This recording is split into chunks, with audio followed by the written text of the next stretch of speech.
This is the Roots and All podcast, and I'm your host, Sarah Wilson.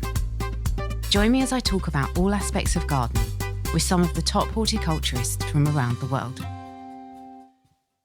In this episode, I'm speaking with author and academic Kerri Andrews about her book, Pathfinding, and the profound impact of walking in nature. We explore the deep connection between movement, landscape and well-being, discussing how walking can be an act of reflection, discovery and even resistance. Kerri shares insights from history and her own experiences, reminding us why putting one foot in front of the other is more powerful than we might think. I didn't come from a family that was particularly interested in the outdoors or walking or very much along those lines at all. So there was some part of me that was interested when I got to university, and especially when I went to the University of Leeds to do my postgraduate degrees. Something about the Yorkshire Moors. I remember going to Haworth and walking through the Bronte landscape up to Top Withens, which was a wonderful walk, but I knew so little about walking, I didn't even take a drink. This was the middle of July, and I remember staggering into a pub somewhere down in one of the valleys and drinking 2 pints of blackcurrant and soda as if I was doing nothing more than breathing, because we got so dehydrated.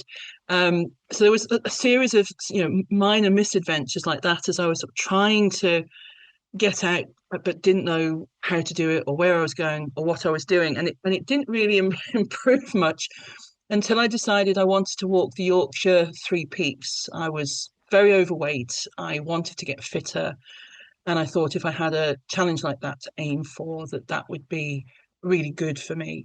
And it was not necessarily in a direct way, because it took me a while to get to the Yorkshire Three Peaks. I started to play squash. I started to go to the gym a bit more. I met some women playing squash. And it was them really who started me getting up into the hills, mostly for the fun of it. So I walked up Whernside in Yorkshire with one of these women. And it was the middle of November, really, really cold, icy on the top. I was wearing a coat I'd borrowed from my father. I didn't have a hat. I wore a scarf over my head to keep my ears warm. It was just all begged and borrowed and, semi-stolen stuff that I was wearing.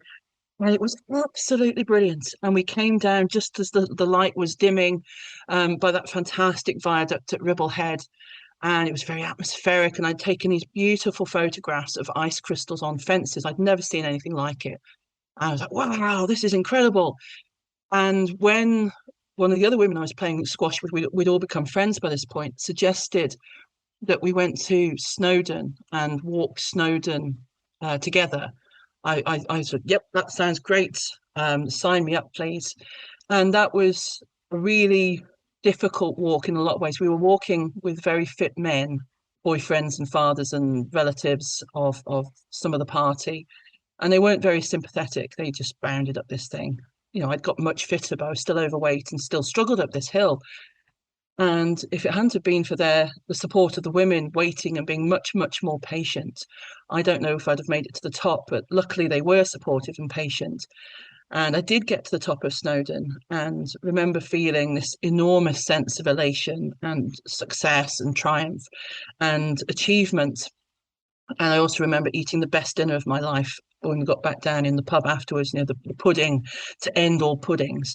So there was this whole life-affirming, energizing aspect to it. And then I started to go to the Lake District for conferences. I was working as a PhD student. I was working on romantic literature. So the Lake District ended up being somewhere I was going a little bit more often. I'd never been until I was in my mid-20s. And that was really amazing. It was like another step up from the Yorkshire hills that I'd been walking. I fell in love with the lakes. And then I got my first job as an academic at the University of Strathclyde and moved up to Scotland, with having only visited Scotland once before, moved to Scotland. And the house I rented was in the middle of nowhere, but you could see Ben Lomond out of the window in my bedroom. And again, another misadventure as my partner and I decided to walk up Ben Lomond in November with no snow kit at all, not having any idea what we were doing. And we're very lucky we didn't die because there were ice rivers coming down this mountainside. a very, very cold day. We got no clue what we were letting ourselves in for, no sense at all of the seriousness of the Scottish mountains. But we didn't die. We made it to the top, and more remarkably still, we made it down without slipping to our deaths. And the next spring, I joined a walking group, having decided that I was an absolute idiot and needed some supervision. And they were the ones who really sort of managed to bring together my increasing enthusiasm for walking and do something about my pig ignorance. So they taught me some skills. I learnt from the more experienced walkers I was with and got fitter, much, much fitter.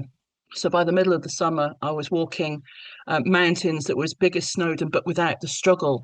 And from there on, I walked as much as I could, pretty much wherever I could. I've always loved going up the mountains, but it's never been an exclusive thing. I've always enjoyed walking wherever I can. And I moved across to the Scottish borders, and there's much lower hills over here, and rivers and valley walks. So I was doing a lot of that as well, finding old routes through places. So I was just walking as much as I could, and it's sort of now embedded in my sense of self. I don't quite feel myself if I can't get out for a walk. You very much get that from reading your book. You have this deep need to get outside and walk. So talking about the book, where did the idea behind documenting your walks and particularly your sort of journey with walks and motherhood, where did that idea come from? It came from a couple of different places. It came from conversations with people. It was pretty vague and nebulous. I was trying to work out what I wanted to do to follow wanderers. And I just had my first child and didn't really know what I was going to do with all of that. And it wasn't easy, the transition into motherhood at all. And I wasn't in a particularly great space to think about anything, never mind being creative. And I'd lost confidence. I'd had a bit of a bruising experience trying to find an agent. I didn't know if my writing career was just going to stop after one book. So there was lots and lots of sort of self-confidence issues going on. So I decided I was going to get some coaching and signed up for some book coaching with Sarah Rigby, who was amazing in turning what was a garbled pile of nonsense into a coherent set of ideas, and more importantly, perhaps, gave me confidence that I could do something with those ideas. So it was really her helping shape this sort of half-formed, vague gesture towards something into the first chapter. And she was suggesting to me ways in which I could weave in the historical elements, because I knew I wanted to include them, but I hadn't quite worked out how. And I was really lucky that after that, Sarah introduced me to the woman who became my agent. And then Sarah took the book for Elliot and Thompson. So the book owes a great deal to Sarah's vision and also to her ability to instill confidence in writers who've had a bit of a crisis. So those were sort of the main ingredients. It became much more personal than I had expected. Wanderers, yes, there's little bits of me in there, but it's not really about me. It's about the women I was exploring and reading and enjoying. Whereas I think with Pathfinding, the balance is quite a long way the other way towards me. And then that's sort of leavened by these other women writers whose works at various points proved crucial. So finding that balance was an interesting experience, and then also working out what walks I wanted to do and where, and trying to find places of significance. Happenstance shaped the course of the book as well, and directed some of the ways in which the later chapters played out. I really did not intend to walk up a Monroe in the fifth chapter. That genuinely happened by accident, but it then seemed to spark this lovely sequence of events. So it was quite nice watching how some of these funny encounters, meeting Sarah, I didn't know she was going to take the book. I didn't know where that would go. And meeting my friends in a car park, I didn't know where that was going to go. And with a lot of support, particularly from my agent, particularly Kay Peddle, and particularly from Sarah, who've really helped nurture me as much as the book and helped shape that. It's very much been a team effort, and I couldn't have brought it all together without their help. I mean, it's great because it's almost like you're with you when these things happen, and you're as much surprised probably as you were at the time. But you mentioned about the sort of historical figures in the book, and they are women. Was there anyone that sort of stood out to you as you were writing about them? stood out because they were remarkable, stood out because of their relationship with nature and how it kind of got them through, and how it formed their relationships with themselves and their role as mothers? Was there anyone that particularly kind of jumped out at you? There's a couple that stood out for me, but perhaps the one I admired the very most out of all of them was Ellen Wheaton, perhaps because she was doing battle with some of the most awful circumstances imaginable.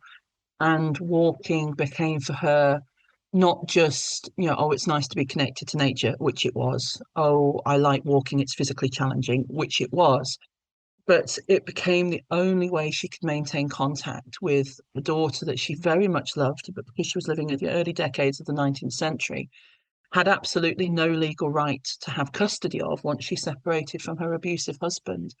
And I think reading about the experiences she had trying to find out where that awful man had moved their daughter to, deliberately placing her far enough away that she was difficult to reach. Ellen Wheaton had no money because women had no legal identity of their own at that time. Everything's controlled by men. Brother, a lawyer, is no support. Well, worse than no support. He's actively siding with the abusive husband. So she's got no money, so she can't buy travel on a coach at all. She's just got her feet. Her husband knows this, so moves their daughter as far away as he can manage, and she still walks there. This man sets out spies. He puts terms in the separation agreement that prevents or forbids Ellen from accessing their daughter, and still she goes. She builds contacts with the people who are running the school. She finds sympathizers. She works as hard as she possibly can to maintain contact with her daughter against enormous odds. And when it all gets too much, as it often did, off she'd go on these incredible long walks on her own.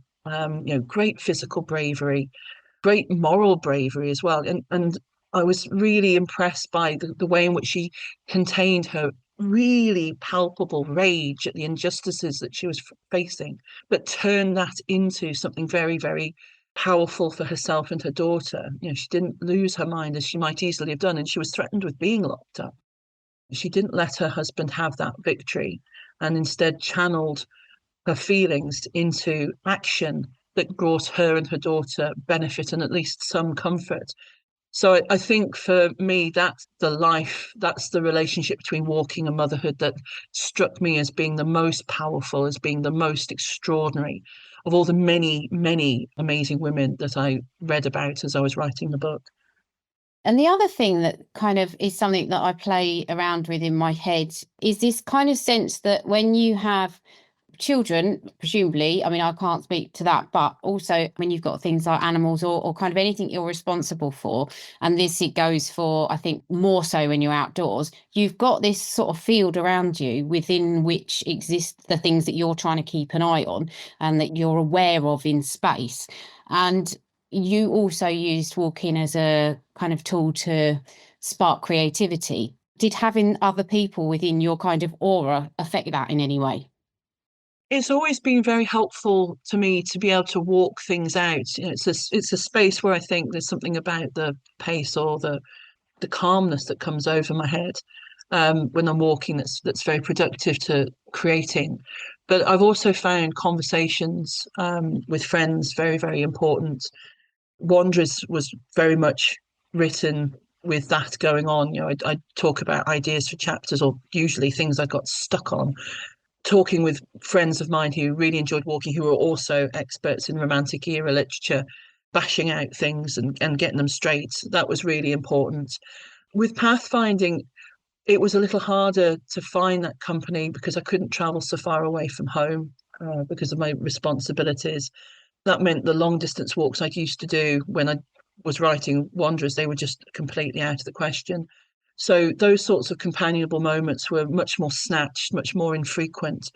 And it was a challenge for me to find productivity, enjoyment, fulfillment when I was quite often walking alone. This was something I'd never been afraid of doing it. And I've often done it because I enjoy it. But to have to walk alone almost all of the time, that was a slightly different set of affairs. And I remember the walk in the Pentlands that I did sort of as a dare to myself because I'd been thinking about doing it, and I'd got scared of doing it. And there was no one to go with. No, I just couldn't make the time work with any of my friends. So there was no one who was going to come with me to say, "Oh no, you can do it," or "Come on, we'll get this done," or "You keep coming." Any of that stuff, which friends have said to me in the past when I've been struggling on a hill. I had to do all of that for myself, and that was both really sad in some ways, and I found it quite upsetting to be so alone, and I felt alone anyway because motherhood felt lonely to me. But then to find some really interesting moments happening that if I'd have been chatting away, I perhaps wouldn't have been as attentive to.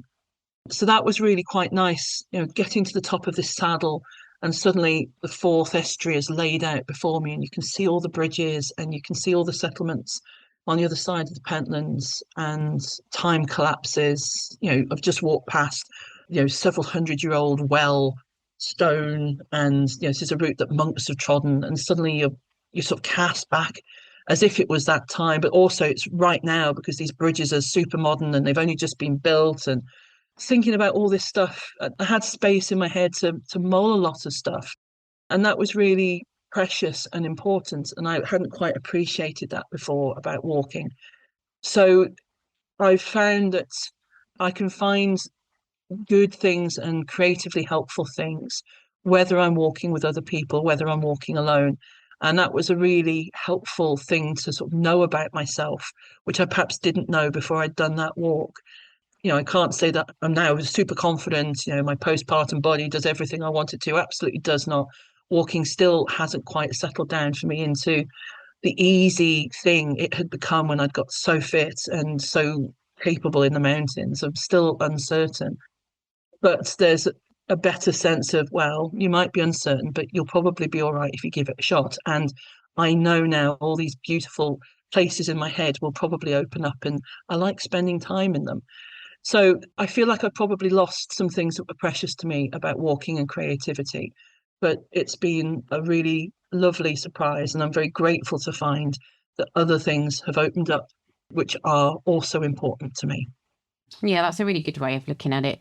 And the other thing that I got from the book was that it takes a lot of time and effort to arrange a walk. You've got a lot of stuff going on. You've had a lot of plates spinning, seemingly. So, my question, I suppose, is, was there an element of guilt, or did you feel like you were being quite selfish taking time out to go for a walk when perhaps other things needed attention? No, I didn't feel guilty. I absolutely didn't feel guilty. I knew early on, partly because of the support I'd had as I suffered from postnatal depression and as I started to recover from postnatal depression, that I couldn't function as a parent at all if I didn't look after myself. Which isn't to say it was only worth looking after myself because that made me a better parent. It just means that I had been taught or shown that the two had to go together, that I also mattered in a way that perhaps I'd not been quite confident about. And certainly the way our society talks to mothers makes it very clear that in the hierarchy, the child, the baby, the fetus, whatever, comes top, and the woman, the mother, is very much an afterthought. And the idea that women feel guilty, I think, comes out of that strange hierarchical notion. Whereas the people I've been talking to, and then some of the things that I've been reading, were much more interested in thinking about a dyad, a connection between mother and baby that placed them equally. And I found that much more helpful. So I knew that if I was to go out for a walk, I'd come back and be able to better mother my children. And that was really enjoyable, that to know that if I was fulfilled, and yes, there was a balance to be struck. If I took too much time, that would be detrimental to my children. But taking some time for myself was beneficial to them. That it was good to know that there was a balance to be struck. And when I undertook the walk on the West Highland Way, which makes up the final chapter of the book, part of the reasoning for doing that was to test those fine theories and words, and think about, okay, well, what does it feel like to do one of the long distance walks that I used to do? What does it feel like now to do that? And I do remember feeling much more that I was missing my children than I perhaps expected. much more deep-seated yearning to be home than I'd expected. I still didn't feel guilty about it because this was my job. It was part of my identity as a writer, and it was something I'd wanted to do. And there's nothing wrong with people having ambitions, whatever stage of life they're at, whoever they're responsible for. It's important that we all have something that's for us alone. So I believed and continued to believe all of that whilst I was walking. But I do remember as it became clearer and clearer that I was probably not going to make it to the end of the walk, that my body was going to let me down in the end. That's then the pain and suffering that was becoming increasingly part of festivities, that started to lose some of its significance, because I was thinking, well, if I'm just having a miserable time, then I've just got to go home, because I would much rather be with my children than doing this. This isn't walking that's fun, and if it's not fun, then being with my children is more fun. But that was something I'd not tested and I didn't know about myself. And it was again nice to feel that I could be away from home, but there was probably an optimum time to be away from home. That the week or so that I'd planned was probably a bit too much, but 4 or 5 days was probably quite nice. It was enough to give me a sense of being away, enough for achieving something without getting too long. So again, it was nice to test that out and see just where that elastic bond between my children and me stretched to, what was the optimum tautness. So that was really good to do that, even though the walk itself didn't necessarily go the way I planned.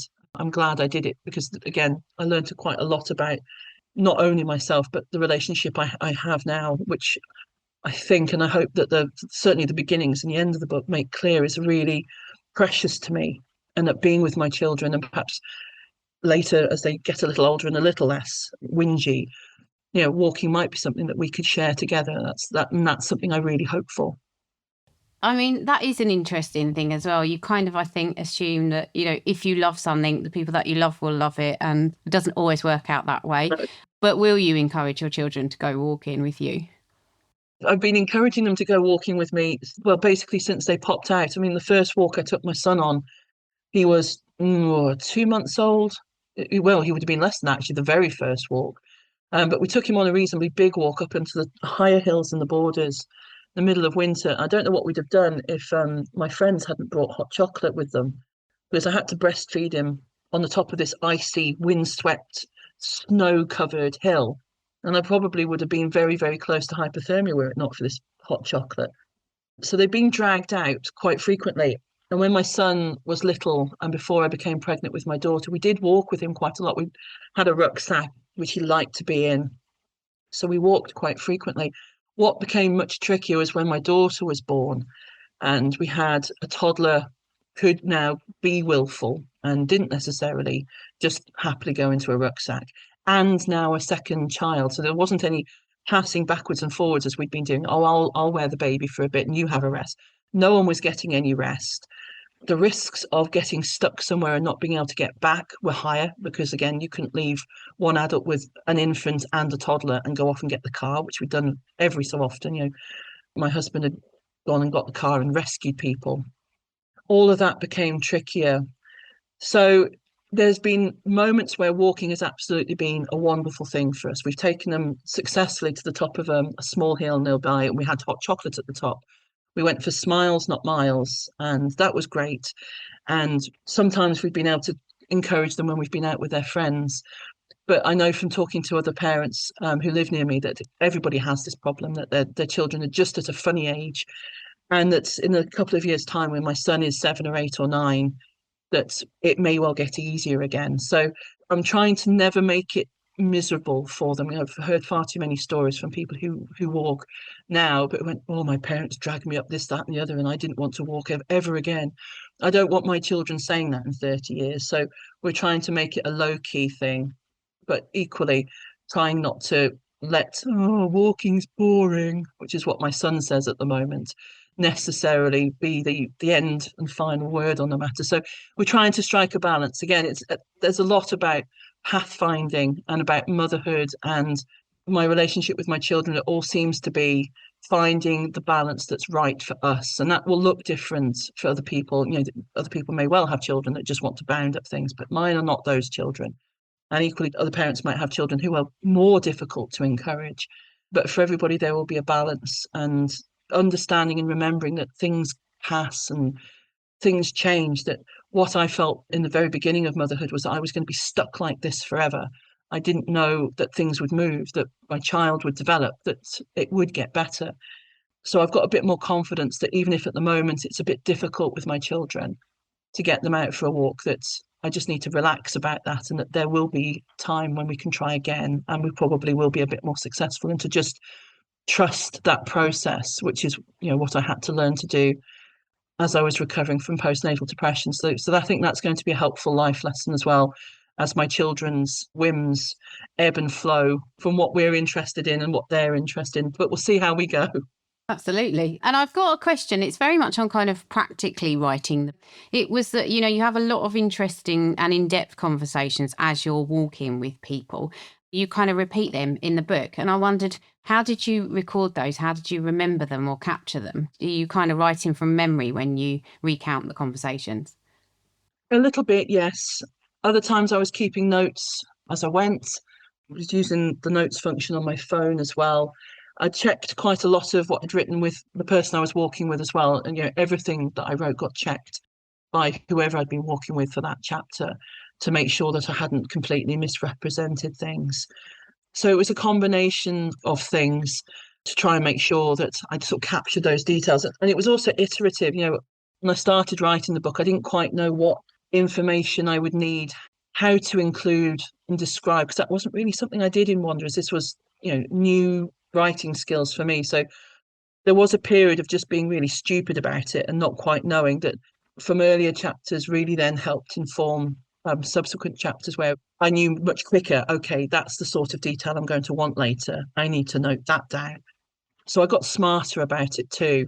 So it was a mixture of things, but I'm very grateful to be able to have the people I'd walked with confirm for me things, so that I could be confident that I was representing what we talked about accurately. Thank you to Kerri for sharing her experiences, and thanks to you for listening. If you like this episode, I recommend checking out episode 321, Weathering It All, and 276, Unearthing. You can download or listen to the podcast direct from the website rootsandall.co.uk. Please also check out my Patreon, where you can make a one-off donation or take out a monthly subscription to help support the podcast. Because if you enjoy the show, please help it continue. I also have a GoFundMe where you can make a one-off donation. Even a one-off donation of £1 helps, and I'll be really grateful for your support. So please go to Patreon or GoFundMe and search for Roots and All Podcast.